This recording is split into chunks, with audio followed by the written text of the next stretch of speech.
Welcome to Sugar and Ink, a podcast about living the plus side of life. Hi, I'm Sugar. And I'm Samara. And you're listening to the Sugar and Ink podcast. And today we are going to talk about our photography workflows or photo workflows because I have just done a bunch of mini sessions and I suppose my flow started today. Yeah. But I have to kind of go through now the more intense part of the flow. And you also took photos. Sorry, I'm heckling you over here. Shh, down and back. Yeah. And you take photos often, whether you get them taken or whether you take them yourself. Like you're constantly working with photos, and you probably have a different flow for every scenario. I do actually. Depending on where I am, what I need the photos for, whether I'm taking an entire batch or whether it's just one on the run that I want to post to Instagram. There's a bit of everything there. Let's start with you and your batching photos. Like if you're going to do a whole series on something or you just know you're going to spend a day taking photos and then you want them obviously finished, ready to go, what's your flow start to finish? Okay, so mostly I make sure I block out a decent amount of time because if I'm going to incorporate anything like flat lays or product photos, food is the worst. It'll take twice as long as you think it will. We're pretty fast at, personal photos and outfit photos and stuff. And I do less of those. So I allow plenty of time. And then from there, I'm shooting at home these days. So I set up wherever I'm going to be shooting, depending on what time of day it is and what the light looks like. Make sure all my gear's ready to go, that all my cards are cleared and ready for a full day. I shoot the photos and I shoot them back to back. So I basically run through every photo I want to take before I take out any of my cards or transfer anything. Sometimes I've tethered to my computer like once or twice ever doing that. I just find I don't need to most of the time rely on the larger screen. I get what I need off the back, and then from there I bring my cards in to the computer. I've got a file on an external drive that I add them all to. From there I make selects and the selects go into a file. Those selects then come into Lightroom where I edit them and I export them. Usually I've got a pretty clear I have a file size limit on my export and I have a few settings that really maximize them for web because that's what I do with the majority of my images. And then I export them back to that hard drive, and any that I need on my phone, I then airdrop to my phone. So where I store them in a sugar-coated image on my phone or whoever I'm shooting for. So fast. Very fast. You're so efficient. I know, but I kind of have to be because I take a lot of shit photos. The selects made a huge difference to me. I used to import everything into Lightroom and then be choosing, make a quick collection of the images that I liked. But it was just my Lightroom catalog was out of control. So I just started doing the selects, only importing the selects. So far, I'm keeping all the raw files, unless there's a whole heap of really not useful raw ones. Then I'll get rid of those and just keep the raw files of the selects. But I don't take enough photos to really justify deleting any of those raw files, even of the ones I haven't chosen at this point. I could always go back and just delete anything not in that select file. Raw file wise if storage became an issue. Nice. So efficient. Deep breath. Done. What about you? Tell me about a normal a day like you've done recently where you had your Mother's Day special, so you're doing multiple shoots for the day, and then how does that look when it comes to your workflow? So my first thing is obviously like choosing the location, making sure I'm familiar, blah, blah, blah. And then the night before, everything's charged, all my SD cards are cleared. All my gear is like I try and clean all the lenses the day before rather than clean them the morning of. Yeah. And then that night I'll go through Pinterest for ideas. And I've got like secret boards, so you won't find them on my current Pinterest, but of just of ideas I've pinned based on the families that are coming along. So if they're single parent families, if they're, you know, the 2 parents, 2 kids family where they're bringing their pets, whether they have small children or adult children or babies and all that kind of stuff. So I just kind of look at a bunch of stuff, pin it to get some ideas, because as much as I can work on the fly, I'd like to look to see if there's something new I hadn't thought of. Particularly using props and stuff, doing that kind of mental prep of all the different combos I'm going to need to do. And then the morning of, over coffee, I'll go back over it.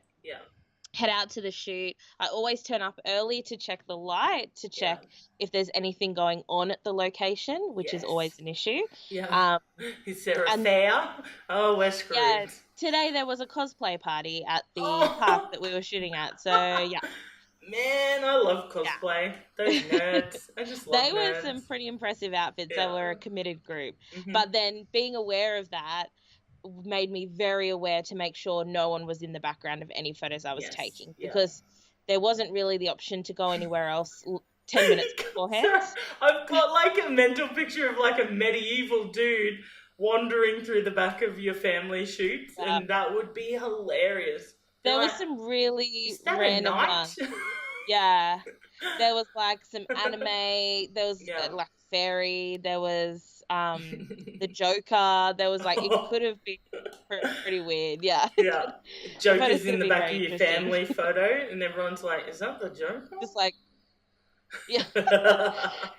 so that was good though, because I'd gotten there, I'd seen it, I was prepared, like, okay, I've got to make sure no one's in the background, we'll be very conscious of this. And then for every family that turned up, I acknowledged with them that I knew there was something going on, so that they felt comfortable that I was like in control of the situation, and it helped me feel in control. And then I try my hardest to make sure while I'm taking the photos that the exposure is like, I try and make sure that photos actually don't need that much editing when I get back, because it's so much easier to get the photo right in person than it is to spend time trying to fix it. Like it's just, fixing photos just takes forever. And of course there are, you know, fancy things you do to your photos once you get them into Lightroom or Photoshop to make them look lovely, but you do not want to mess around with brightness and sharpness, and you want to make sure everything's perfect. So I try really hard to do that and make sure. The only thing I ever underexpose is food when it's got like big highlights or glossy lookingness on it. That's literally the only time that I'll shoot it deliberately a little darker, as long as I'm on a raw file. Like, I don't want to be on a JPEG and shooting under. You know, that's a completely different ball game. But that's probably my one exception, and obviously that comes about because I shoot so many random things. But food is one thing that I like to try and preserve those highlights more than ever, like making sure that they're there. But 100%, you just can't be like doing or thinking, oh, I'll fix that in editing, because bullshit, you will. Like, if it's crap now, it's going to be crap later. And I think that, and I know that probably there are some people that use that mentality, but I think it's a very lazy mentality. But it's not lazy because it takes so much time to fix. So while you think you're being lazy at the time by saying that, you're actually giving yourself so much more work once you get home and editing photos. So I definitely try the best. And of course, there are times when you know, the weather might not be what you thought it was, or there might be instances where you actually just can't do anything with your camera to get the Yeah. image perfect, and that's where you rely on post-production. Absolutely. I do, yeah. I agree with Yeah, that there are situations where it's all just going to go to shit and you 100%. have to work with that. But I do think, yeah, when you look at something in the back of the camera and you can, like, it's the sort of photo that you can show the person then and there and be proud of and say to them, look, be confident in what we're doing. This is what it looks like. Yeah, You know, yeah, I think that's exactly. much better than going, oh, you know, but the exposure's a little under and, oh, like, make this brighter. And it's kind of Yeah. like, they're kind of thinking, well, really? Yeah, and So, that makes 100% difference at the time. Is as you take photos and you look and you kind of go, oh, this is a great one. Oh yeah, don't they look beautiful? yeah, And people look at it and they're like, oh, that's a yeah, really great photo, and it just gives that extra bit of confidence yeah, to the clients that you're shooting. So it 100%. definitely helps to get it perfect from the beginning. And then once I get home, I download them all, I back them up. So there's 2 copies of everything. Yeah, And what I'm doing before we started recording is what I was going through the selects. yeah, So going through and like just not even looking at the ones that are the wrong part of the image is in focus, which always happens, and just picking out the best. yeah, So I do a 1 round of pre-select and then I do a second round. Because yeah. I find when I do the first, I'm You just love getting everything. Yeah. I love everything. And then I've got 100 photos, Mm-hmm. which is just too much, Yeah. particularly if you've got the same kind of location and positioning, but Yes. you've got 10 great photos that are beautiful and clear. You don't need 10. You can cut that down to 2 Yeah. or whatever. Yeah, So, absolutely. yeah, so I do 2 rounds of the selects, and then once I've got the final, I used to use Photoshop, but I've actually changed to using Lightroom Yeah. because it is quicker. So now I use Lightroom and import it all in and edit and then export. And I have to do 2 export versions, one with my logo on top, one without, Mm-hmm. because I send them to the clients for them to choose, because normally my packages are you only get so many images. Yes. So everything has a logo, so they can't just take everything. Yeah. Even though they would be only low quality, I don't want them to then, like take a photo, butcher it by putting it on Facebook, and it's pixelated as hell and it's embarrassing. And Yeah. yeah. Yeah, So absolutely. yeah, so there's 2 exports, one with logo, one without, and then once they've selected, they get the high res. So Yeah. yeah. Yeah. So how do you store all the files? So I store them on external hard drive. Mm-hmm. And then I have copies of the finals on my laptop. Yeah. So that I can easily share to social media when I need to. Mm-hmm. And then I also have a Google Drive folder where I upload them so that I've got them on my phone. If I'm away for 2 weeks, I can easily upload a photo while I'm away. Yeah. Yeah. Do you have any time frame that you sort of guarantee keeping them for clients and stuff? Like, is that something that comes into play? No, so I make them available to them to download through Google Drive, and I say that the download will be available for 30 days. Of course, if they for whatever reason don't do it in 30 days, of course I still give it to them. Yeah. But no, I actually haven't committed to how long I would hold their photos for. It's probably something I should think about. Oh, I was just thinking, because you can imagine, because how many shoots do you do on a day, like where you do your special and over 2 days I have 16 spots. Yeah, so you think of that, even if you only did it like 10 times a year, that's, what's that, That's 160 people, and they each have like 50 photos, 5 selects or whatever. Yeah, you start to end up with a bit of a file storage dilemma as you go along. I'm actually already facing it, because I keep all of the photos like you, and I don't delete the ones that I don't even select. I've got everything, and for one 20-minute session I will have 800 photos.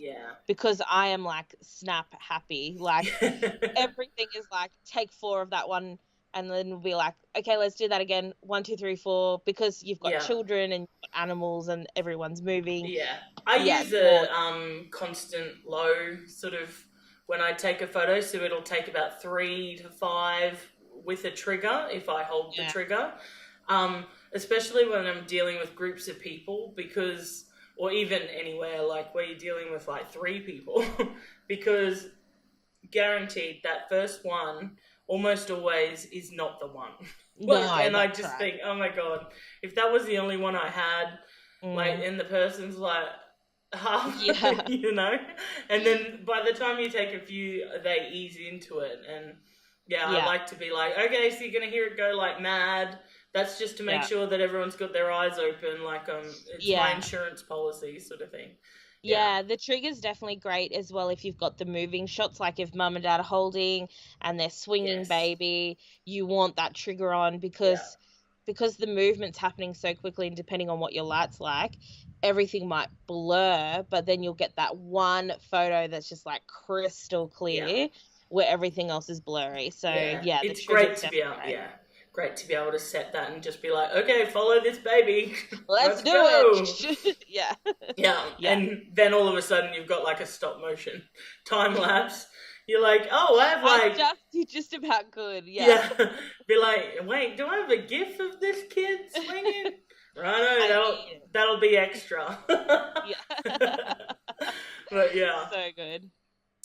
What sort of stuff, I know definitely on my YouTube channel, people love to see sort of my Lightroom edits and stuff like that. Do you have a bit of a process that you step through in Lightroom to get your photos? Do you create your own presets for photos? Like what's your workflow look like once you get editing? I do have a couple of presets I created for myself, but I have also purchased a lot because I find that depending on the look you want to achieve, and with the change in photography styles, like taking a photo today versus 12 months ago, styles have definitely changed. Yeah, and keep changing. And to be honest, the presets, just to buy them, it's just so much more efficient as a photographer to be able to go to someone and you can see the presets and you go, that is amazing, I'll take it. Yeah. And for $29 or something ridiculously cheap.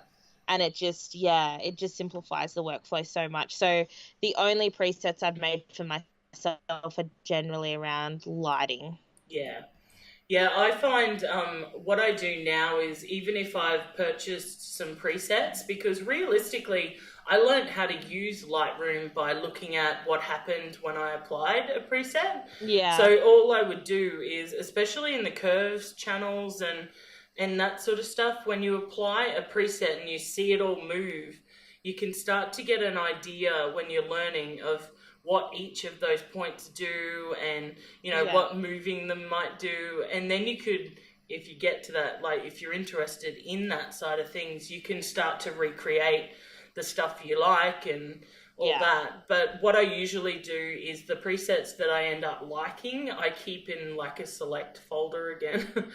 And all I do is I make sure that I update them so that I have one for my Fuji and one for my Nikon with the camera calibrations already saved in there. So I can come in and hit like, I don't know, cute, shiny, happy people Fuji, or cute, shiny, happy people Nikon, or cute, shiny, happy people like standard, so it doesn't have any camera calibrations and stuff. And that definitely reduces my time I spend editing, as well as like the Leave Home blog has its own preset that I just created. Bit of a like Frankenstein of a few different things that I like. It's way too bright, like for my style. I'm always like, it's so happy. It's like, so bright and light. But so I have that saved in there, and then I have one. I have a lot of presets that are like reduce the green sort of presets, because I hate digital greens and I hate how they look. So most of my presets will have a preset and then a version that's like without green. So I reduce the saturation, reduce the luminance, and then save it as a green edit, because I hate green. I love green in person, but I hate how it looks in photos, and I hate how it almost always looks like highlighter, Yeah. Greens, what a pain in the ass. And you shoot a lot outside. You would be cursing plenty of greens, I'm sure.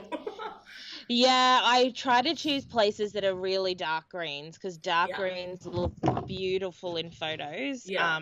But yeah, those light greens, like if there's too much light Yeah. hitting green, it is like highlighter. It's gross. Yeah. Whereas if you've got a great shaded area and green, it's Yeah. like this dark mossy green, and it's Yeah. just and people just pop against that mossy Yeah. green. Absolutely. And So it's that's exactly what I mean by reducing the luminance and the saturation. yeah, That's the green. If I'm going to yeah, have green, that's the green I want. That really deep yeah, sort of color. Yeah. yeah, yeah. Right. Yes. That's interesting. I just find it really fascinating because when I first started using Lightroom, I think it was version 4, Mm-hmm. which was like 100 years ago now. The first thing I came across was Pretty Presets, was their name. Mm-hmm. And they had a lot of tutorials about how to take their presets and not just apply them, but how to then customize and use the brushes and all this sort of stuff. And I just found that so useful to get to know Lightroom itself. Yeah. Mm-hmm. So Yeah, handy. I think presets are just I think they're much more popular now, and I started using them when I was doing the blog Blonde Yeah. Ink because I didn't have a fancy camera. I had a boyfriend at the time who just had no interest at all. So I was like, well, hopefully these presets will make them look semi decent. And I think at the time they were quite frowned upon. Like photographers did not get presets. Whereas Yeah. now people like photographers sell their presets. Like Yeah. it's become such a big efficient way of working that they're just not frowned upon anymore, which is great because Yeah. they are so efficient. Yeah, and that's the thing. I think that's something that this generation is really great at, is they're never going to take 10 steps if they only need to take 5. Yeah. And I know they cop a lot of crap because people are like, they're just avoiding doing any hard work. Well, excuse me, we got shit on. Like, I'll take the 5 steps any day. But yeah, I do think, and applying a preset to a terrible photo isn't actually going to make it a great photo anyway. No, that's right. I don't care what anyone says. You can apply That's all right. sorts of filter to dog shit and it's still dog shit. Yeah. But yeah, so I It's think, so true. I It's so think true. if it works for you and, I think it really helps you identify what you like and don't like in an image and in an edit. And in that sense, it can be an amazing learning tool and people shouldn't be a dick about it. No, not at all. And I think it definitely has changed where people do seem to love them rather than loathe them, particularly for things like I love a good sun flare in an image, but to get an actual sun flare is actually really, really hard and not something I'm skilled at.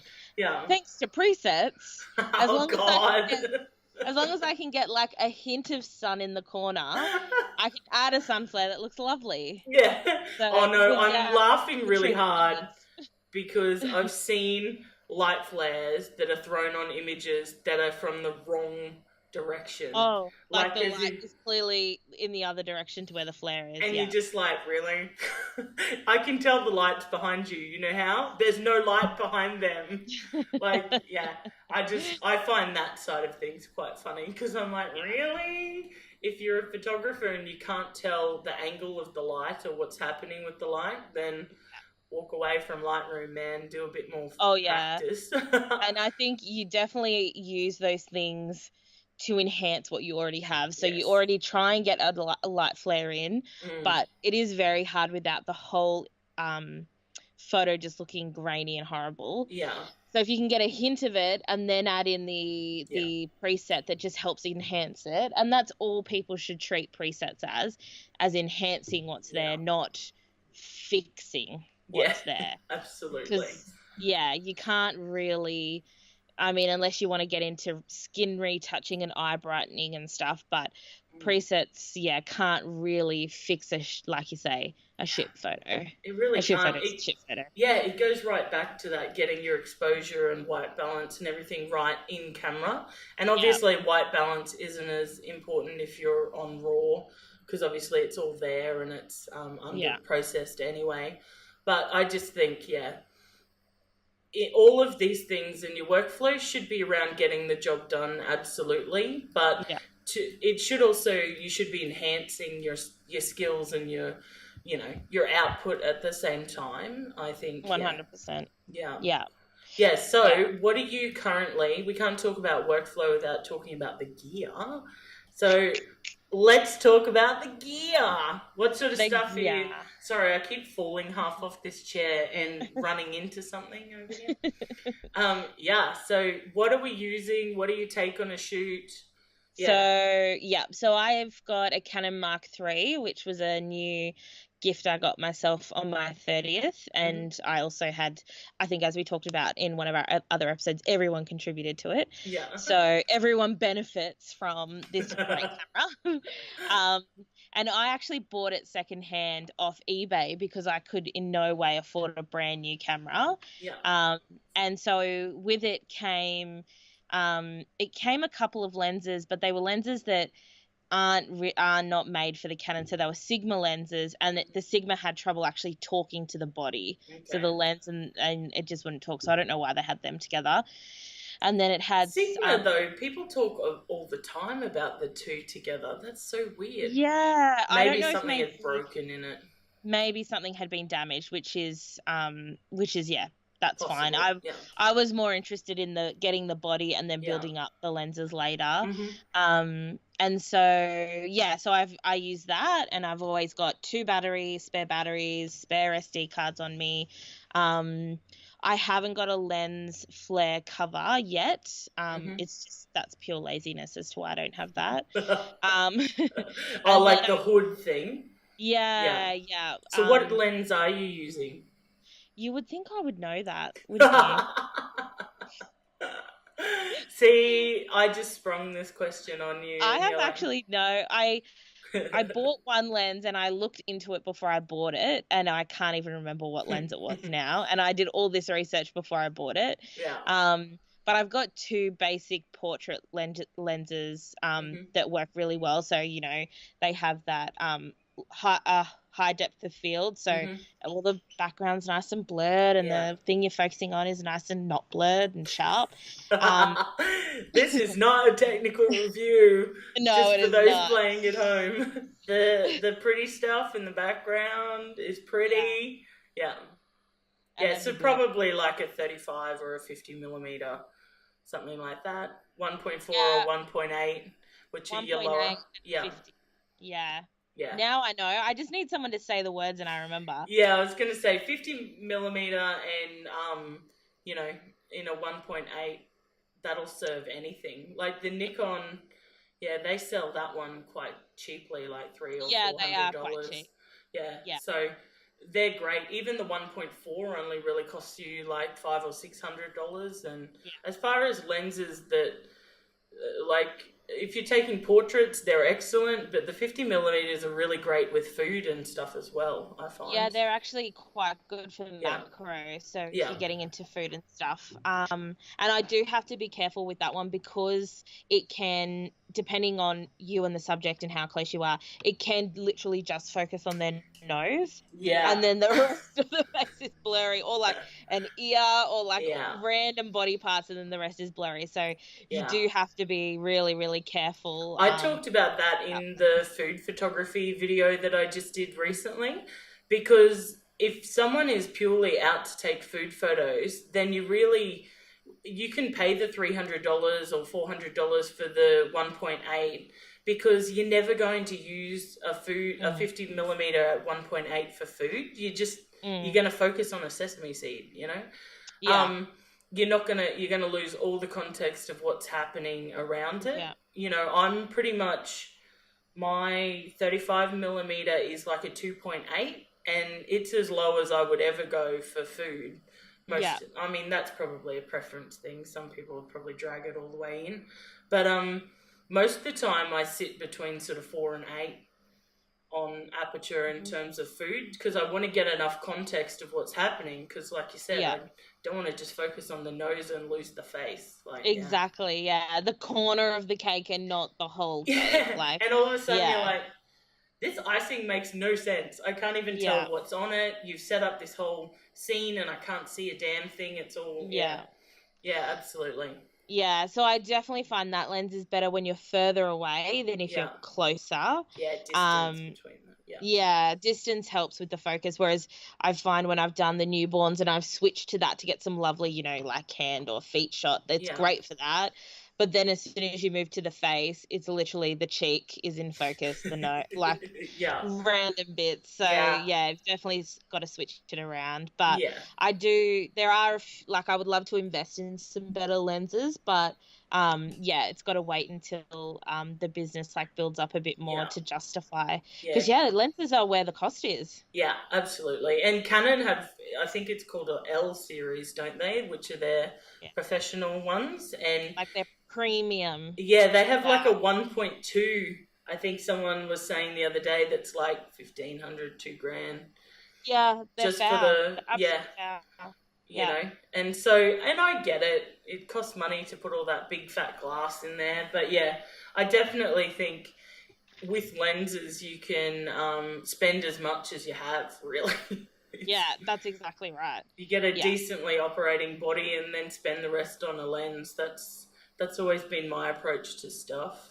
Wow. Yeah, I think that's most people. Like the Canon Marks are considered the professional, and they've got, you know, the Mark 1 up to, I think they're now up to a Mark 5 or 6. Yeah. But it doesn't, I find, and from what I looked into, it doesn't matter too much which one you get. Yeah. It's about the lens that will work with it. Yeah, absolutely. Yeah. So, yeah, I think that definitely you want to put more of your money into your lenses than in the body. Yeah. But you have 2 cameras. Yeah, and 2 different families of camera. Yeah. So You're like a conundrum. Photographers are like one or the other. Yeah, I didn't pick a team, though I've never shot with a Canon other than a couple of times when I've had to use Liv's camera. She uses a Canon. So it's probably, I've had Fuji films. I started on Nikon. I wouldn't even remember what model it was, like a 3000 or something.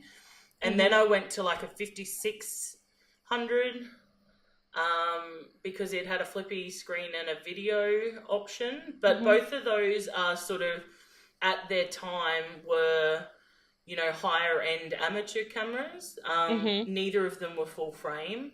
I've got the Nikon D750 now, which is my first full frame camera. So that's a bit exciting. Very exciting. Yeah. And so with that, I've got the 50mm 1.4, which is how I knew that that's probably what you have, because that's what most people have.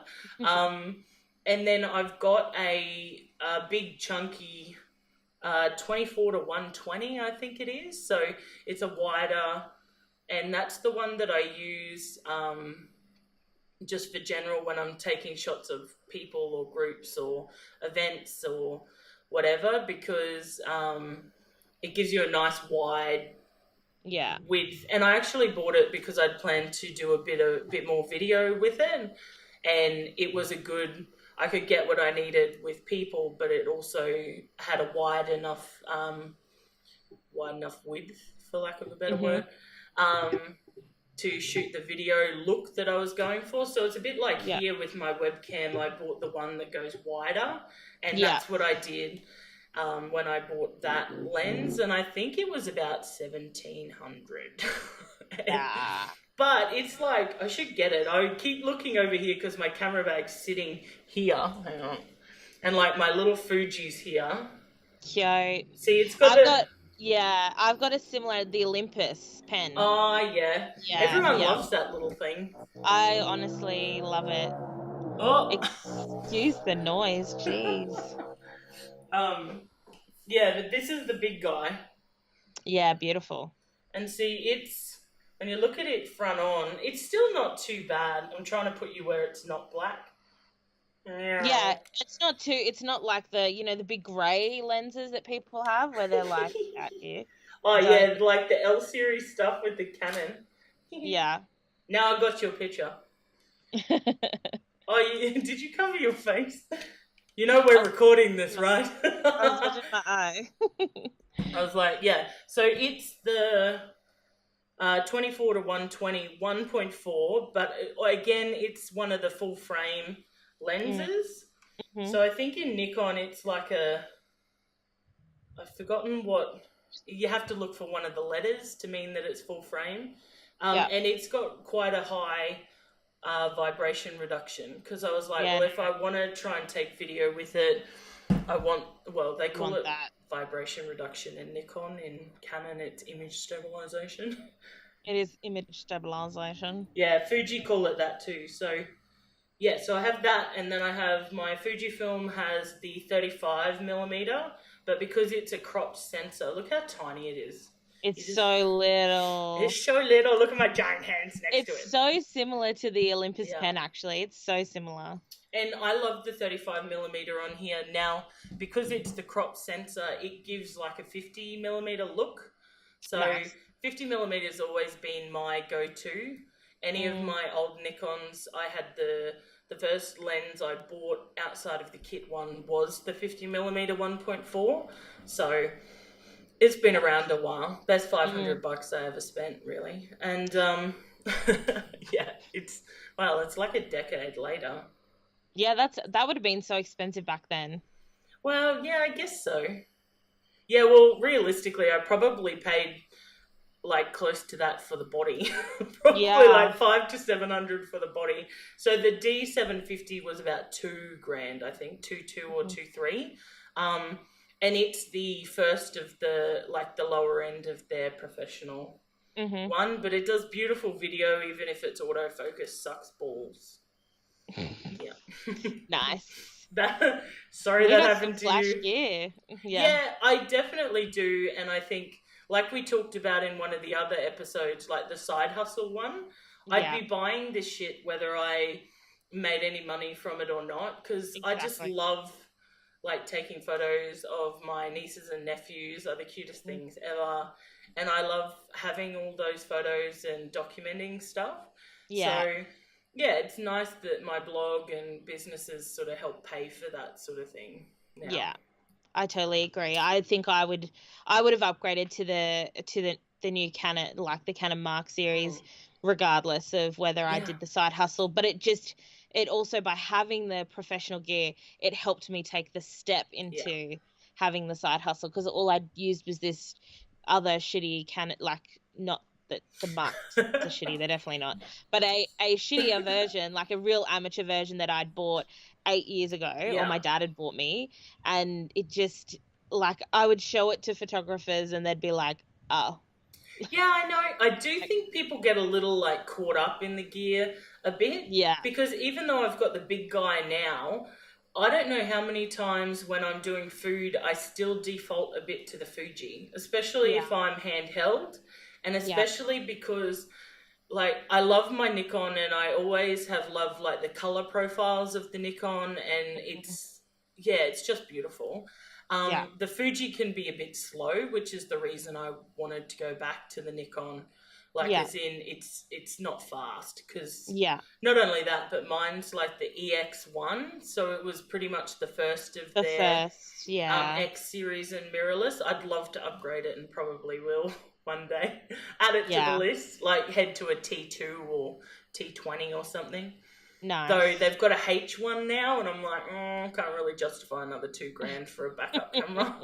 But yeah, I default to it because it's really easy to, handle. If I'm not on a tripod, it's so much easier to get the overhead or get 100%. in close, like, because it's so easy to handle. But yeah. So I think you can't get caught up in gear. Don't let them gear shame you. Because fuck it. It was pretty bad. Yeah. Someone with a good eye, though, it's a good eye. Like, you can't train that sort of thing into someone. So yes, gear makes a difference, especially if you're selling your photos. But if you're just taking photos because you love it, then train your eye. Like, just keep practicing until you take better photos. Like, I've seen people with a great eye. iPhones will do the job. Like, you could pay someone, some of the people that are just so skilled on the iPhone. Well, Margaret Chang shot the cover of Vogue Australia with an iPhone. Yeah. Was it Vogue or Harper's? Anyway, it was one of them. With Yeah. a freaking iPhone. Yeah. So it's Technology's just, it's gone crazy. Yeah. And when you've got an eye, you've got an eye. I think That's in it. terms of workflow, I think do it as often as you can, whether it be taking photos or editing them or whatever. Practice. I think practice, and that I just find that Pinterest as an inspiration tool is just so good, particularly for specific locations. Like if you just typed in family portraits, you get so many photos of the beach. There is no beach in Canberra. I do not have a beach to fall back on. Yeah, family runs through sprayed water. Yeah, the hose. They're like tick, Yeah. tick, tick, tick, tick, tick. Like, so to go on and see how other people have used really green garden spaces like we have here, Yes. or have used bush reserves and stuff like that, just gives you so much inspiration that you might not even actually copy what they've done, but you've actually taken a better photo because you've had that inspiration the day before or earlier in the morning. Absolutely. Yeah, I think absolutely. That's a great wrap up. Even though, sorry, I deviated us to like a massive gearhead conversation. I know, can't even have mine to show it off. I know, because it was meant to be workflow, and then I was like, well, mine's just kind of staring at me over here. Yeah. That's pretty much it, guys, when it comes to our workflow, our tips for, well, now you know what we shoot with and our tips for how to just do it. Yeah, and if anyone wants advice on where to buy presets, I'm sure if they leave us a comment, we can link them to our favourite places. Yeah, absolutely. I think if you're keen to take photos and you're interested in this process, the workflow of photography and stuff like that, then just get out there and do it and let it show up with the practice. Yep. Cool. Righto, guys. Thanks for being here. It. We'll see you next time. If you have any questions, leave them in the comment. If you're listening on SoundCloud or iTunes, tweet us. Info's at the end. And we'll see you next time. Bye. Bye-bye. Waiting for the wave. You can connect with us on social media using @sugarcoated and @blondinkaus.